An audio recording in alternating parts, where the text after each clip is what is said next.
আমাদের সুভাষগ্রামে 4 দিন ব্যাপী একটা আমাদের রাধাকৃষ্ণের একটা আমাদের অনুষ্ঠান হয়েছিল।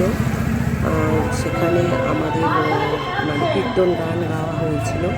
সেই কীর্তন গানে মোটামুটি সেই কীর্তন গান 3 দিন পরপর হয়েছিল এবং লাস্ট দিন আমাদের খাওয়া দাওয়া হয়েছিল।